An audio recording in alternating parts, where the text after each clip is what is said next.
guys, it's Joey and this is this week's Celtic Calling, and this week we're going to be discussing the goddess Danu.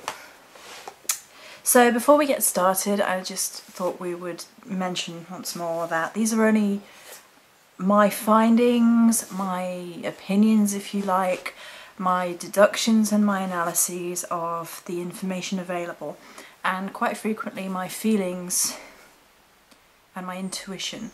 So it's a very personal experiencing, perhaps, or discussion, if we like, of each and every god or goddess in the Celtic pantheon. And it's about me embracing my path a little bit more, understanding, searching, seeking, and looking for that information. It's by no means supposed to be a definitive guide to each and every god or goddess each week. And because of that, some things may not be included that particular people feel that they might have, or might not be stressed as much as people think they might have, just because it's how I interpreted the energies and how I felt about it as I read and, as I say, compared and contrasted. Obviously I'm not going to have an as in-depth analysis as somebody who has a lifetime or year-long or whatever relationship with a specific goddess, because they're going to have personal meditations, feelings, energies, experiences a lot more than I am. So I thought I would just mention that at the start, as well as mentioning why I picked the goddess Danu this week, which will tie in a second to the information.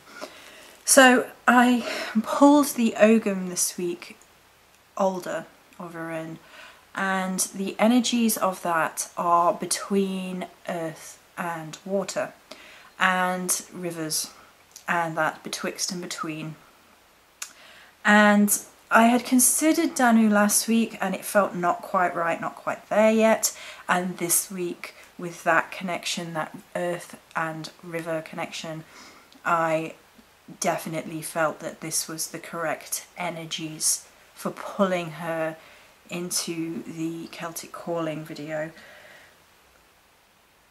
And I mention this because the lack of information is astounding, and the information that is available is generally people's personal experiences, and some of it's a little bit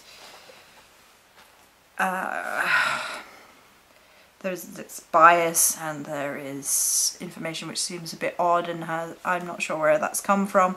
And so I knew that there was a good amount of information in the Woodfield book, but I was looking for information outside of that, and all the information I found outside of that is pretty much what's in the Woodfield book.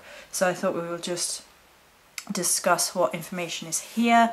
We will try not to compare to the Morrigan too much, because I have done a requested video on comparing and contrasting the two, and I don't want it to be just a repeat of that. I want us to look a little bit more in depth at Danu and perhaps my feelings and my intuition about this goddess.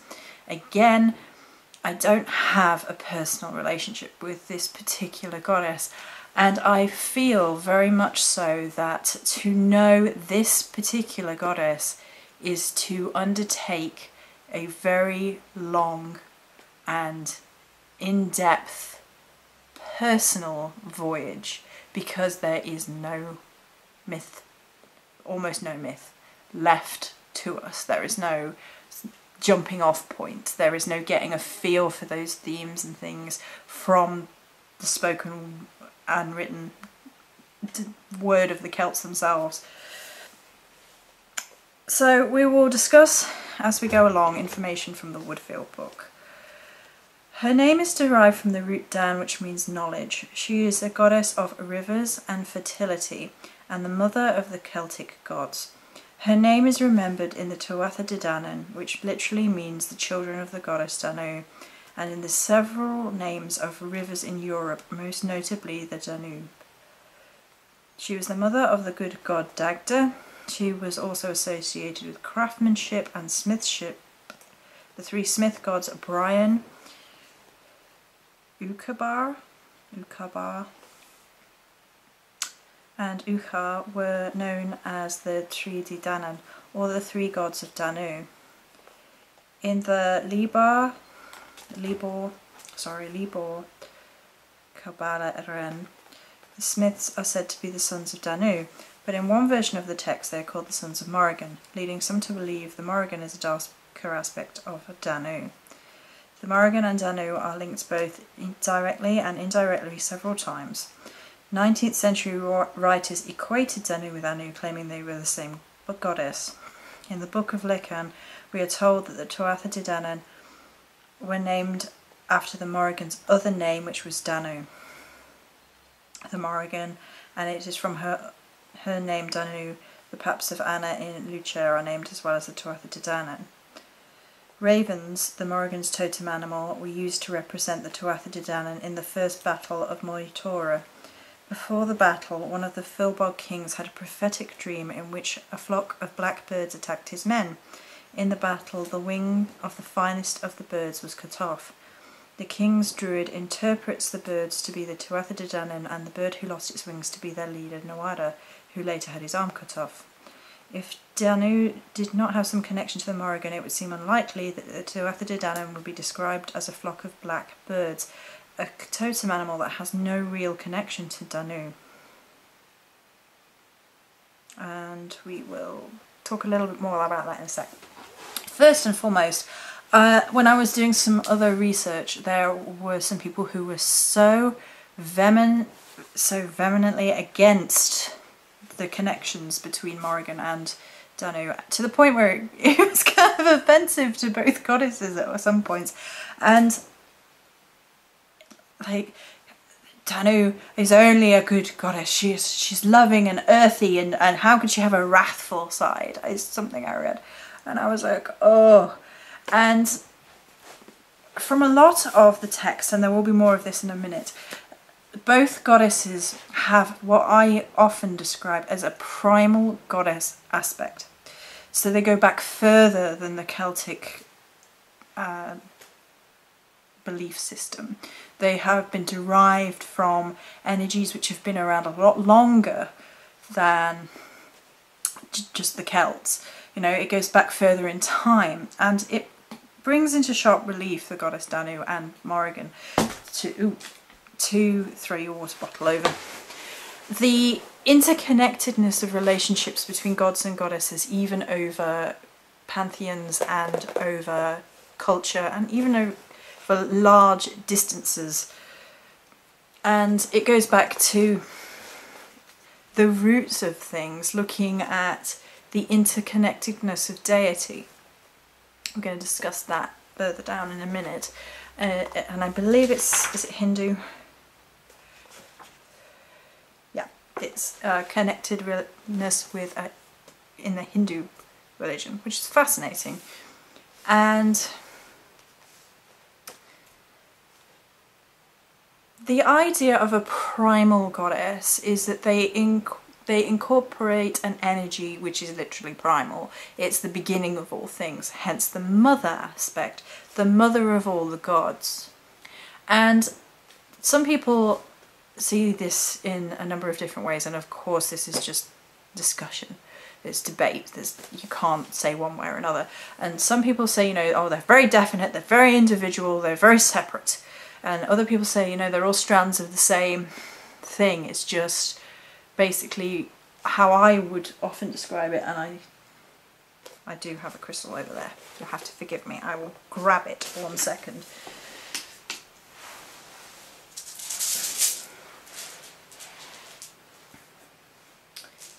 How I often describe how I see spirituality is like these. This is a smoky quartz for the thing, but it's a dragon's egg or a seer stone.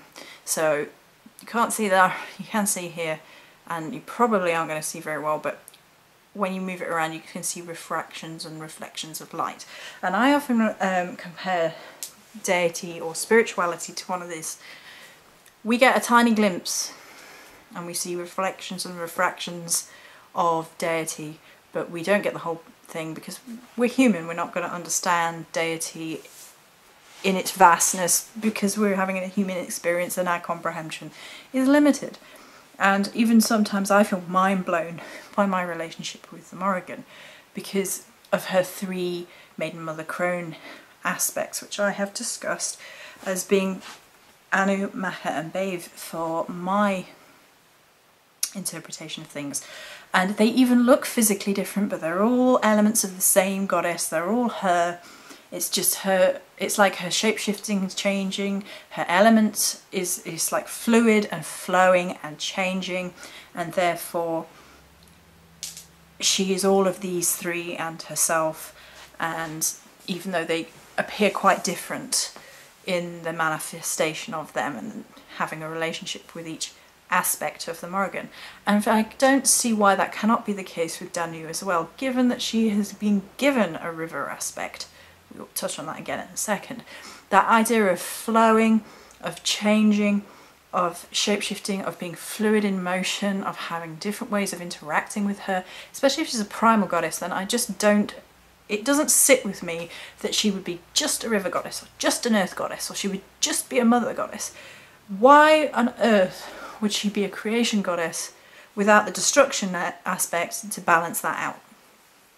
That's what I immediately thought when I read this thing. She can't possibly have a wrathful side. Well, that doesn't make any sense, because to me a primal goddess is everything embodied in one goddess. She's going to be multifaceted, she's going to be complicated, you're going to have to spend a lot of time sort of getting to know her, particularly in this case because there's no, as I said, bouncing off point.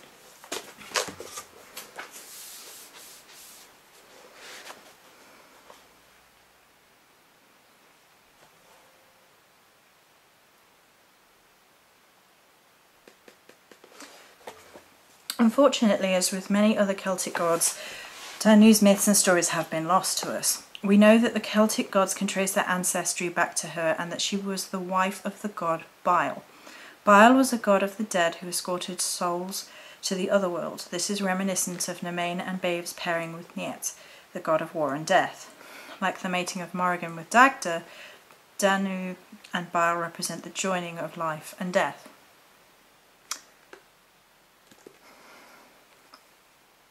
Okay, so they come together as the male and female and the balance of life and death, and I saw in some of the research that he's often considered to be a primal god, the primal god force, the primal male force, balance of life and death.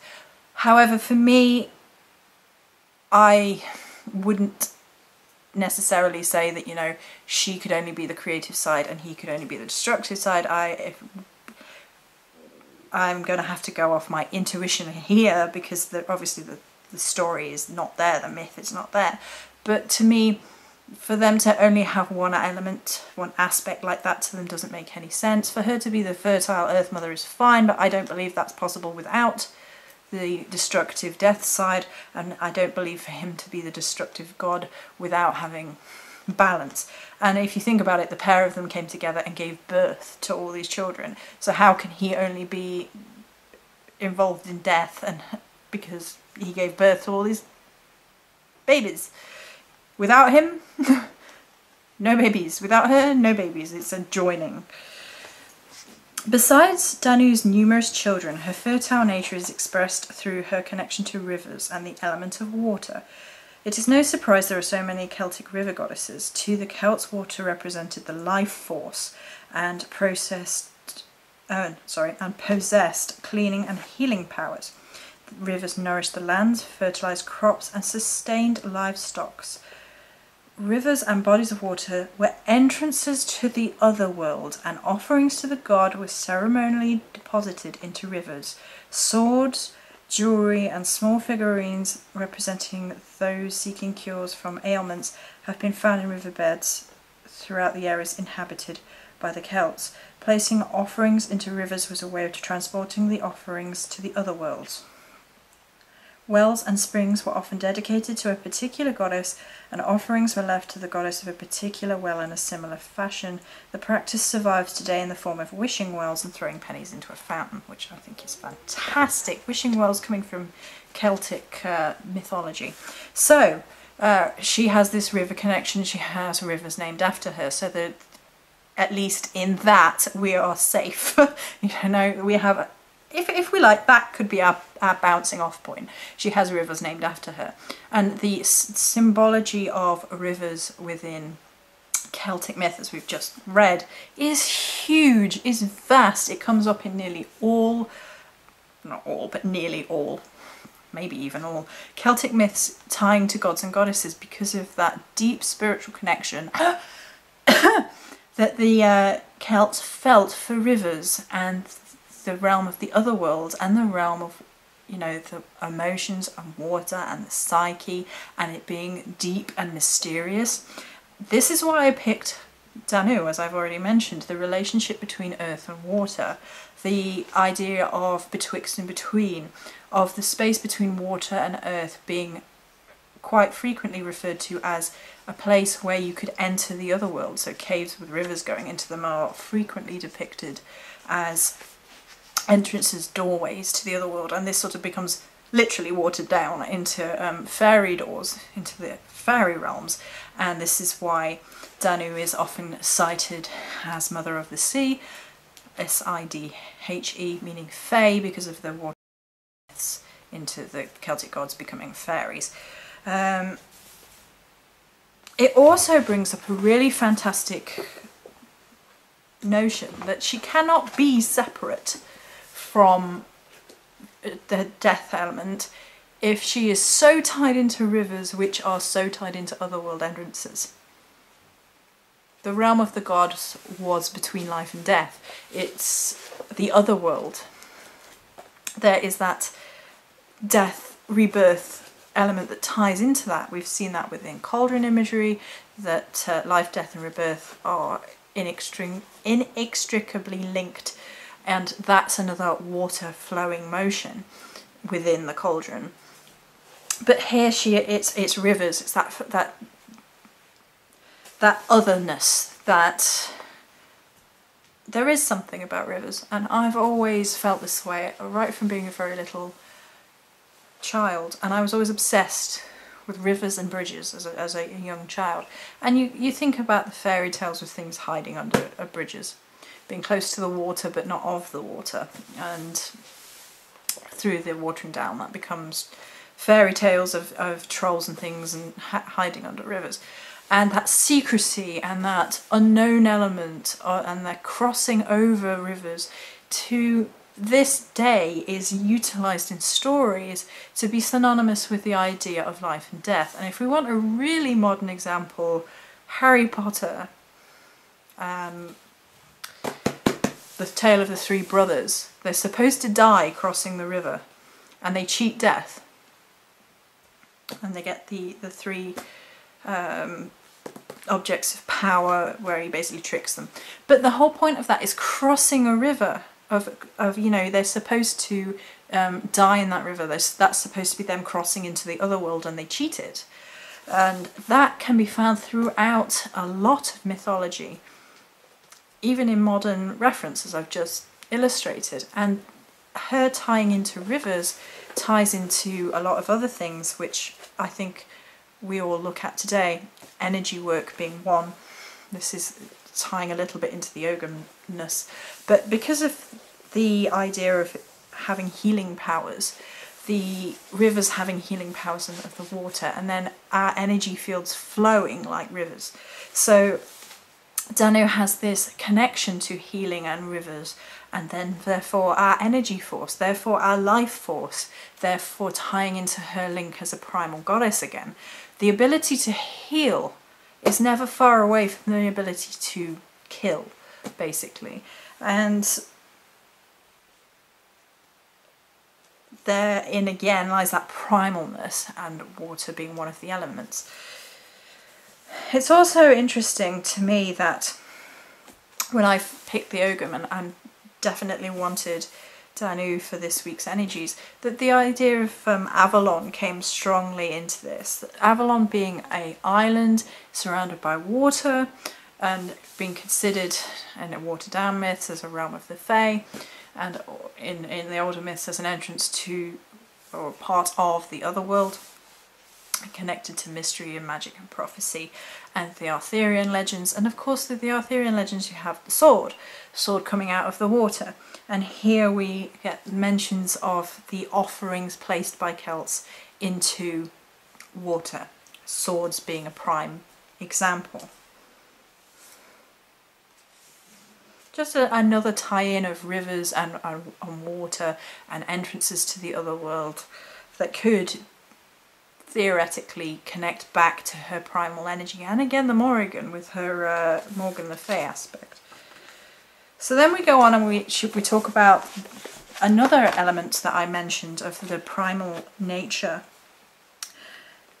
Danu also makes an appearance in the Hindu religion, where she is again honoured as a primordial mother goddess and goddess of rivers, supporting her origins as a Proto-Indo-European goddess, going back much further than any of these individual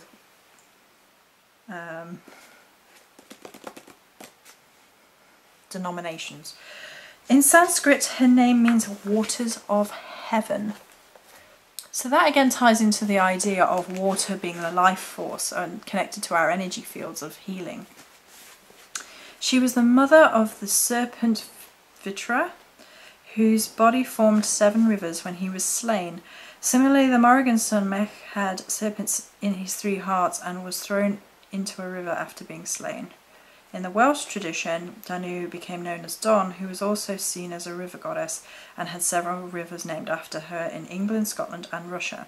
She was also the ancestress of the children of Don, the Welsh equivalent of the Tuatha De Danann, who warred with the children of Lear for the control of Britain.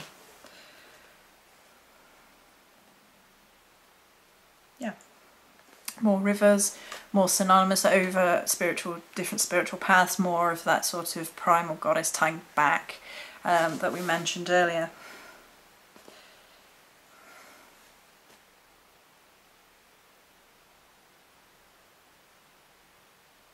As a goddess of the primal waters, Danu can be honoured by going to the beach or visiting a natural body of waters near your home, as well as cultivating your own innate creativity.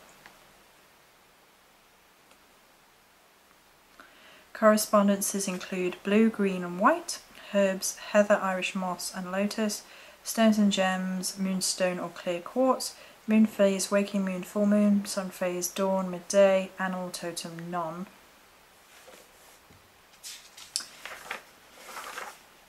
And then there are sort of spells and herbal blends and incenses and things and blessing spells within the Woodfield book. Okie dokie. So as I said, it's a very difficult thing. How do you get to know a goddess, or even start to get a feel for a goddess whom very little on her specifically in our particular mythology that we're looking at is written? We know of her as a mother, but as we all know, defining someone as a mother is one label which isn't going to even start to cover a person, never mind a goddess. And there is the river connection, which I feel is the strongest way in because of the strong symbology within Celtic mythology and within modern mythos and within fairy tale, that we can start to get a feel for the goddess herself. And it's, I think, through the waters, the flowing of those waters, the waters of life, that we can best start to cultivate a relationship with the goddess Danu. I didn't want to over compare her to the Morrigan in this video. Like I said, I've done a video on that before. So I think for my purposes, that's going to be where I stop. I've covered the elements which I felt were most important about her having this primal mother element that should be balanced with a primal sort of life and death element, male and female element, and the rivers element, which I thought was really important. And she is considered to be an earth goddess because of the fertility and having children and all this, that and the other. And she is considered having her river aspect, as you know, rivers are named after her, being a good clue of that. But I like to go back to that idea of the fairy realms being betwixt and between. And for me, Danu is one of those goddesses which is very, very much betwixt and between, and is going to require a lot of divinational work, personal work and spiritual journeying to get to know her. And I think that's where we're going to end it. Many blessings.